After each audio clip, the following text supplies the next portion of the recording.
Hey everybody, Heidi Harris here. How you doing? I don't know about you, but I caught the story this last week. It kind of got buried into a lot of things that were going on with us rescuing that amazing rescue of rescuing two pilots in enemy territory, which was just incredible. I can't wait to read the book on that. Of course, Easter, Passover, depending on which you commemorate, those are obviously huge events for those of us of faith. Big deal. But one of the things that happened the other day is Oracle laid off 30,000 people, 30,000 with a 6 a.m. email. Now, what's interesting to me about that is there were many people who were saying that it's because they're bringing in a lot of people on the H-1B visas. Here with me today is Ira Melman, the media director for the Federation for American Immigration Reform, who is on top of all these issues. How are you, my friend? Good to see you. Doing well. Good to see you too. And I hope you got a blessed Passover. Thank you. I have actually attended Passover Seder, I want you to know, more than once, and it's wonderful. It's a very meaningful thing. Yeah, it can be meaningful. They can be fun. It's a good event to get people together. Absolutely. So the H-1B visa program has changed under the Trump administration. Let's start with that. Let's talk about the changes Trump has made because he could see the abuses that were happening under Biden. Well, the Trump administration came in with the idea that they were going to restore the H-1B program to its original intent, which was to give American businesses access to people who had unique talents and skills that were not readily available here in this country. What the program turned into, however, was just a pipeline for tech companies and others to bring in people who had average skills and replace them. Replace the American workers who had been doing those jobs. And there are countless examples. The most egregious was Disney, which some years ago actually required the people that they were firing to train their H-1B replacements in order to get some kind of severance. That's right. I remember that. And there were tons of people who were, can you imagine having to train your replacement? But you have to get any kind of severance out of the company. It's just terrible. Yeah, so it simply became a way of replacing American workers. Law of supply and demand says that, the more workers you have, the cheaper the price of labor is going to be. And so it was a way of keeping a lid on wages in the tech field. It also was the H-1B workers are tied to the company. They do have some mobility, but it's not like you can pick up and leave Microsoft and go to Amazon. It's a lot more complicated if you are here on an H-1B visa. Yeah, let's talk about that for a second because I was not aware of that. I really hadn't paid that much attention to it. Yesterday, I read a whole thread on X I sent to you from somebody who claims to work for Oracle. I don't know if he does, and if he does, probably gonna get in trouble for saying all these things. But he was talking about it's basically indentured servitude. In other words, you can't demand a raise, or they will no longer sponsor your visa. You can't try to unionize; they'll no longer sponsor your visa. You can't work for somebody else. I mean, talk a little bit about that. That's a big deal because these people are basically brought here and trapped. If they don't work for this company, they may have to leave the country. Yeah, it's not impossible. That's my understanding, but it is a lot more problematic. You or I, if we were working for Amazon, got a better offer from Google tomorrow, we could say goodbye, Amazon. I'm going to Google. It's not that easy if you were here on an H-1B visa. So it gives the employer control over wages and over mobility. So obviously, these companies like the arrangement. That they preferred the H-1B workers to the American workers, which is precisely why Disney and other companies actually replaced American workers with H-1B workers. Right. The Trump administration came in and said, wait a minute, this is not what the program was intended to do. And so they created priorities. Now the priority for H-1B visa issuance is having the skills that are not easily replicated here in the United States. There are people around the world who have such unique skills that it really would advance American technology. Those are the people who are going to be targeted. They also raised the cost of applying for an H-1B visa. So, companies that I forget what it used to be, but now in order to file an application for an H-1B worker, it's going to cost the company I $100,000. know that's amazing to me. Now, if they're going to file that application, once again, explain this to me like I'm 4 years old. If they file that application, that's for a specific person. I'm saying I want Ira Melman to come here to work for my company, and I'm going to pay $100,000 to get him over here. Correct. Because the impact that I would allegedly have would far exceed the $100,000 that it's going to cost them to get me into the country. But it does discourage them from applying for somebody who has kind of run of the mill skills that can easily be replicated here. So it is high enough to deter them from just using the H-1B program to replace American workers, but not so high that it is going to deter them from bringing in somebody who really could advance the technology, the profitability of the company, and the cutting edge of American technology. So, Right. Now, wait, let me stop you there too, because as you're talking, I'm thinking about another aspect of this. I saw somebody writing about this today about the H-1B workers who have also been laid off in some cases. I don't know if they were brought in under Biden or whatever, but if you spend $100,000 to bring somebody over, it's almost like putting a down payment on a house. You have more skin in the game, right? You have more or less desire to get rid of that person because it costs you 100 grand to bring him here. I mean, that you'd think that would provide some job security for people. Maybe, maybe not. Right. Look, when you're talking about companies like Oracle or Meta or some of these others, $100,000 is like, the change you find in your couch cushions for Yeah, them. it's lunch money. Uh, Yeah, right. so it's not really prohibitive. But again, it is enough to make them think twice. If you are not going to provide $100,000 worth of increased productivity, then it's simply not worth their while to have you come here on an H-1B visa. But if you have cutting edge AI skills, and you can advance the interest of the company. I mean, I heard they were offering Meta was offering people with unique AI skills $250 million Right. signing bonuses. I did hear that, and they were trying, and there's a real competition among these headhunters to try to grab these people poach them from other companies. Yeah. So I mean that's how much their skills are worth. So the $100,000 compared to $250 million signing bonus Yeah, it's is not. nothing to them. But nevertheless, it is enough so that they're not going to bring in people whose job skills are easily replicated here. So that it gets us back to the original intent of the H-1B program. It was not simply to give them open access to foreign tech workers. And it's, by the way, the H-1B is not just for tech workers, but they tend to be the biggest focus here. But it is enough to deter them from just abusing the system. And that's what we want. Right, absolutely. So, you're looking at the layoffs that are happening, the mass layoffs, and obviously they're including a lot of Americans too with AI and things like that. And it makes you wonder if this program, should even continue at the pace it's continuing as far as bringing other people in. Right. Yes. I mean, it should be limited to those people who have the skills that are really necessary to drive the next generation of technology here in this country. And look, I mean, I'm not an expert on, who has those skills, who doesn't have those skills. But, there are people in the government who do exercise or should be able to exercise reasonable oversight to determine who has the skills and who doesn't.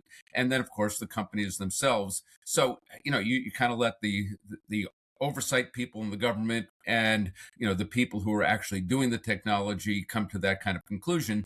But the most important thing is that this will hopefully end the massive abuse that has been going on in this program ever since it was created, I think, in the early 1990s. So let's talk a little bit about the people who do get fired who have an H-1B visa. Once again, reading various things on this the last couple of days, there was talk about what happens to these people if they do get fired. Sometimes they do get fired, and they are not. They're sponsored by a specific company. So if that company lays you off and you don't get another job within 60 days, is my understanding, then you would have to leave the country. Is that how it works? Yeah, yes. I mean, they do have, as you point out, a small window of opportunity to sign on someplace else. But look, I mean, in this job market, it's going to be tough. It's not just Oracle that's been doing layoffs. Oh Every yeah. tech company has been engaged in these massive layoffs, tens of thousands Meta, of people. Amazon, Yeah. Block, which was owned by the guy who started Twitter, just laid off 40% of their workforce. I don't know how many of those people were brought in on visas, but that's unbelievable. I mean, and that's just an example of many. Yeah, it's not a good time to be looking for a job in the tech sector. And then, look, I mean, we haven't even talked about the fact that you have all these young people who have been training for jobs in the tech sector because it is, when they were told that it's the wave of the future. This is going to provide them with security.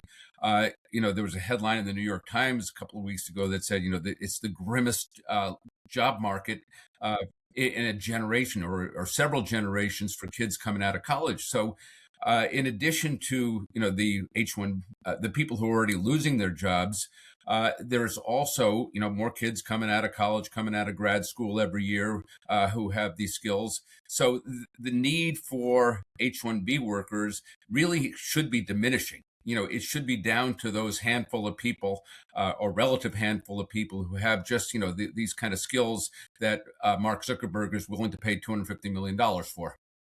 Yeah, so if he's going to pay them 250 million, I'm thinking my AI skills are about 2,500 compared to these people who make massive amounts of money doing this. And I mean, and we don't know. I've seen the so-called. I love these interviews with the so-called Godfather of AI. I guess everyone's the Godfather of AI, right? I've watched a lot of these interviews and things like that, and they all talk about how many jobs are going to be just completely gone in the next few years because people are not learning the right things in college. I mean, I guess if you're an expert in AI, you'll have a job.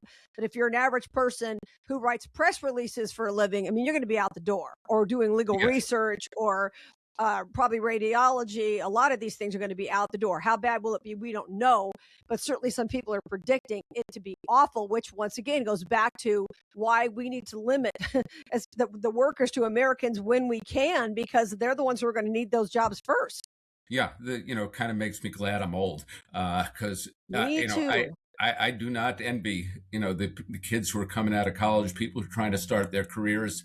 It is going to be really, really rough, and we don't need to make it any more difficult for them by bringing in lots of foreign workers to compete with Right. them.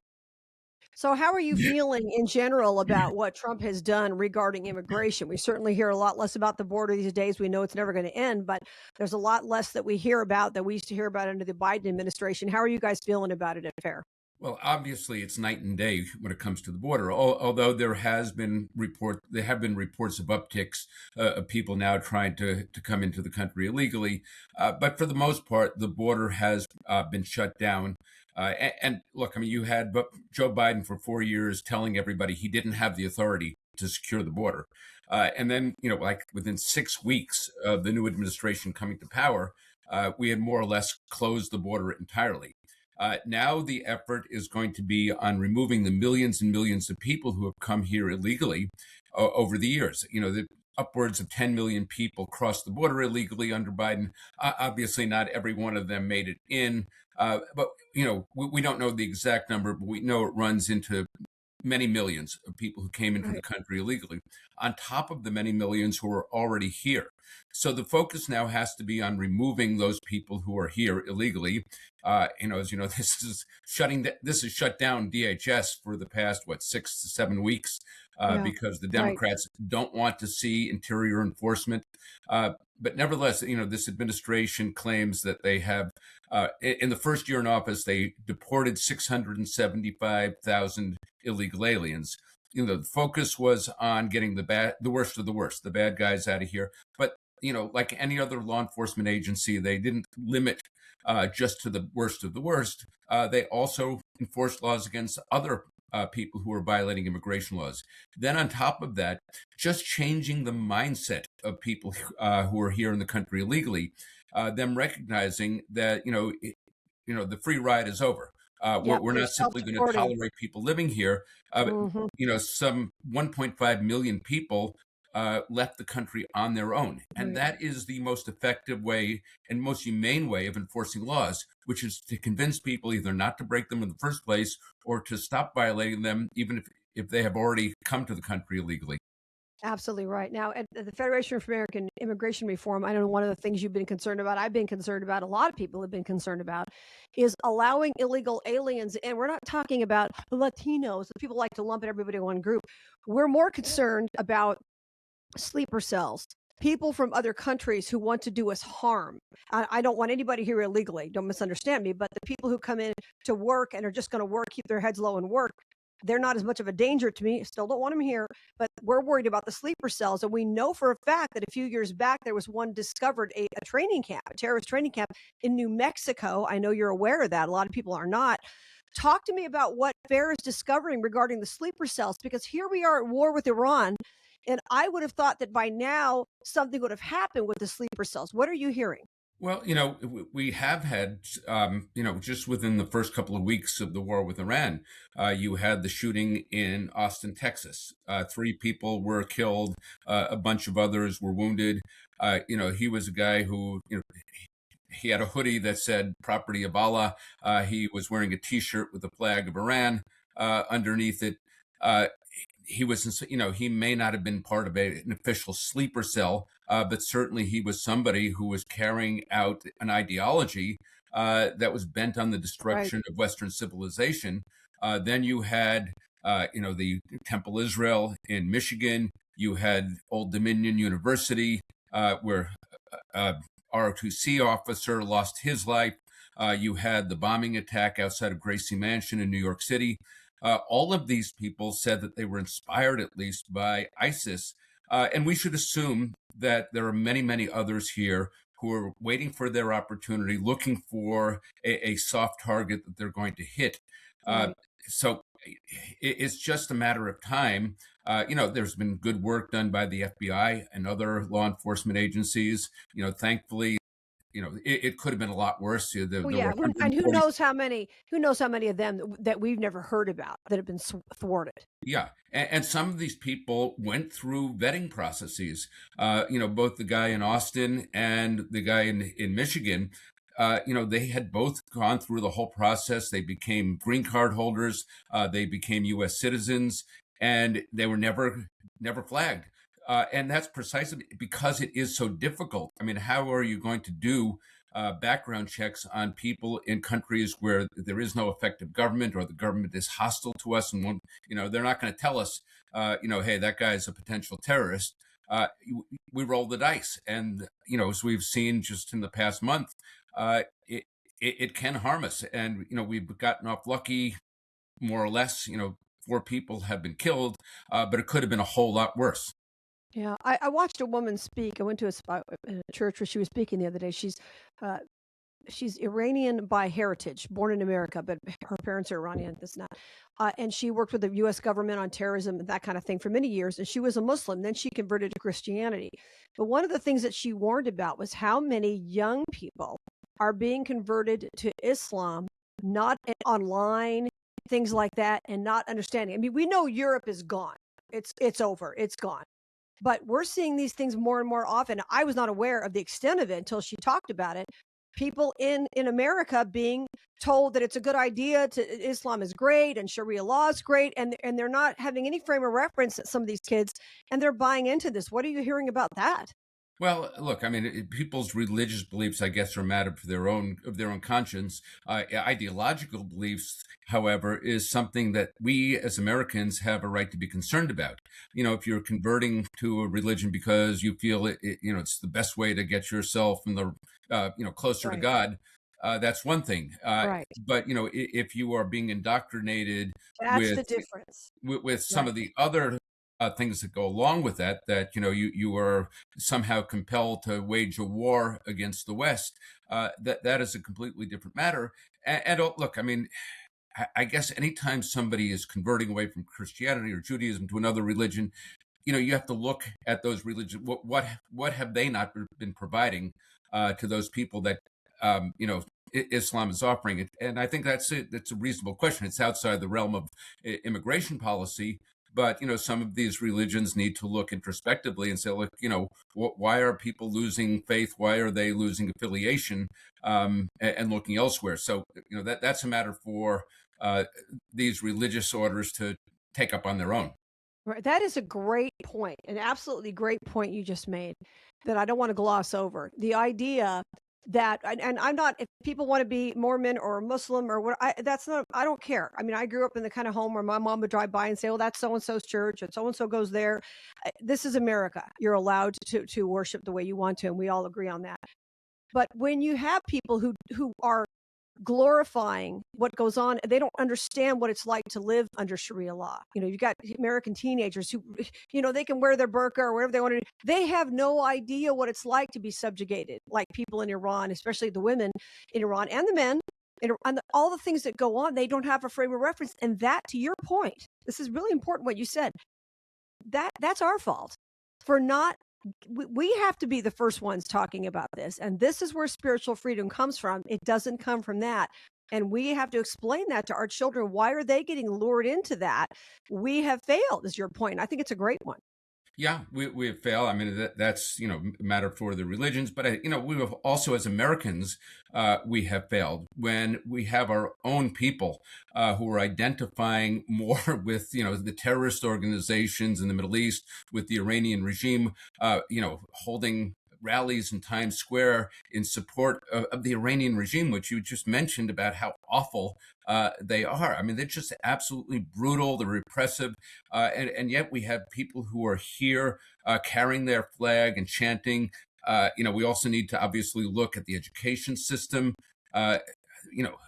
These kids didn't get there on their own.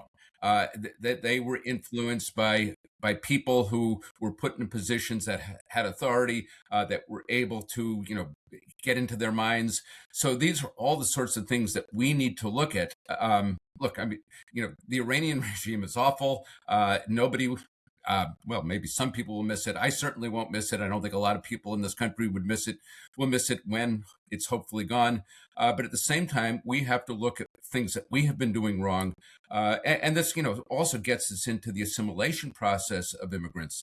So, I mentioned those 4 terrorist attacks. These were people who were either born in this country or immigrated to this country. They were never really assimilated into the mainstream of this country. They never felt, they were here because it was beneficial for them to be here. But you can assume that they never really felt fully American. And that, that's on us as well. Yeah, their allegiance is not to America when they come over here, and that's a really important thing. And it's hard to discern with somebody. It's very, very difficult. I know I told you the story before, but I'll tell it again. When my father was diagnosed with cancer in 2001, we went to a doctor, an oncologist, and he was from Iran. And this is when they had the anthrax attacks. And you know me, I'm going to ask everybody everything, right? I said, "So what do you think about that, doctor?" And he said, he looked at me, I'll never forget him. He said, "You Americans are weak." He said, "You don't understand how they think. I do." And he said, "When I came here in 1980, they interrogated me, blah, blah, blah, blah, blah." I mean, he dead seriously said, "You Americans are weak. You don't understand how they think." He said, "You need to round every one of those people up, call them in, question them, this and that." I mean, he was very, very serious about it because most Persians don't buy into this. Most Persians living in Iran now don't buy into this nonsense. And that's what's so sad is these are the people stuck with that. And the people like this doctor, they're the kind of people we want here, not people who want to hurt others. And the vast majority of Persians don't want to hurt other people. And Right. Muslims don't want to hurt other people. Yeah, the Iranians, you hear it from the Iranian community here in the United States for the most part. They want that regime gone. There's a reason that they are here and not there, and it's precisely because that regime was so brutal. So, those people tend. Look, I mean, as we saw there were people who were able to slip through the cracks. These terrorists that carried out attacks just within the past month, they were not from Iran. But look, I mean, obviously, it is not that hard to get through the cracks here. And then on top of that, getting back to the idea of sleeper cells, under the Biden administration, we had 2 million gotaways, people who came across the border. We know they came across, sensors picked them up, and they disappeared. They weren't turning themselves into the Border Patrol like everybody else. And you got to ask yourself why. Under Biden, if you turned yourself into the Border Patrol, you were going to be released and given a plane ticket to your final destination here in the United States. There's a reason they didn't turn themselves in. There's a reason they paid extra to the smugglers to get them into the interior of the country. Who are those people? Where are those people? What are they doing here? These are not just rhetorical questions. These are questions that we need to know. It could be a matter of life and death not knowing. Yeah. And unless anybody doubt what we're talking about. I mean, I've interviewed people, people who live on the border, have ranches on the border between America and Mexico. They have found prayer rugs and things like that on their properties. We also know that there have been a lot of military-aged Chinese men brought in here. You don't get to leave China. The government doesn't let you leave. Who sent them here? Where are they? We don't know about that either, do we? No, we don't. And look, China is at best an adversary, maybe even worse than an adversary. That they're coming here. They have family back in China. Even, there is leverage that the CCP holds over them. Right. The whole family hasn't escaped. They'll hold their family hostage. They'll put them in prison. They'll do whatever they have to if they don't do what they tell them to do when they get to America. Exactly. Yeah. And the Chinese have been very, very involved in trying to sow discord in this country. I don't know if you saw the Fox News did a whole series a couple of weeks ago about Neville Roy Singham and Jody Evans, who are American expats living in Shanghai, who are funneling money to all these groups that are conducting the anti-ICE so-called protests, the mostly peaceful protests, as they like to call them. But your point is huge amounts of money are coming in from China, to fund these things. Yes, I mean their objective is to undermine the social cohesion of the United States, to challenge us for economic and military supremacy around the world. Yeah, and listen, this is America. We welcome people. We have always welcomed people throughout our history. My people, your people. We've done this, and it's a place where you can worship or not worship, watch a game on Sunday, go to church on Sunday or Friday night or Saturday. That's who we are, and we love that about America. We just have to be careful that the people who come here, continue to come here, have the same attitude, want freedom, want to participate in our society, won't drown their daughters in the pool if they date the wrong guy, will assimilate in some way that makes them a part of America. That's all we're asking. Yeah. And that's how we've always done it. We've kind of mythologized how it worked in the past, that, people got off the boat 100 or 150 years ago, and, a week later they were, full-fledged Americans waving the flag. We know that's crap. It's always been a difficult process. Well, look at New York City, Jewish neighborhoods, Italian neighborhoods, Greek. People have fought assimilation, and we came pretty close to having German as our national language, as you know. People have fought assimilation, but they didn't. They had to assimilate because they were just overwhelmed by numbers, really. Right, and circumstances today have changed. Back, in 1900, when people showed up on the docks in New York City, that they weren't going to ever see the family back in the home country. That they'd be lucky if they got a letter every 6 months. Now, you can travel back and forth easily. The communication is just instantaneous.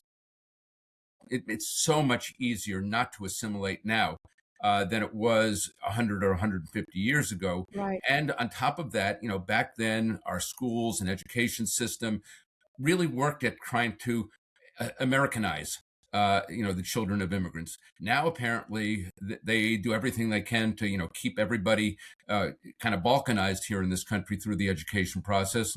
We see it, straight through higher education. Right. A lot of things have changed that have made it more difficult, but, it's something that we really, really need to work on. Absolutely. And we always have to keep our eye on it and do the best we can to be vigilant. Ira Melman, Federation for American Immigration Reform. I'll put all the information in the description, as they say, in video land. Great to see you. And thank God for what you guys are doing at FAIR. We appreciate you. Thank you very much.